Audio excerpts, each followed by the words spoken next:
કે તું આજે જાય તો જાય, પણ ખાલી બે વાત મારી માન, બે વચન આપ. હું તારી પાસે ખાલી બે વચન માંગુ છું, આપીશ ને મને?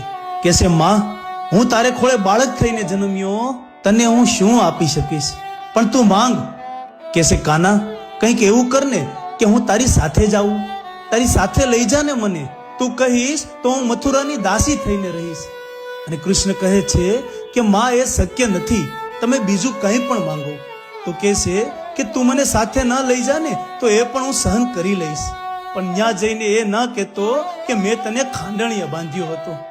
તો કૃષ્ણ કહે છે કે માં, જો તું કહીશ ને તો હું કદાચ ગોકુળની એક પણ વાત નહીં કરું મથુરા જઈને, પણ આ વાત તો ચોક્કસ કરીશ કે હા, હું અખિલ બ્રહ્માંડનો માલિક, 64 કળાનો કારીગર, મારો જન્મ જેલમાં થયો, મને કોઈ બાંધી ન શક્યું.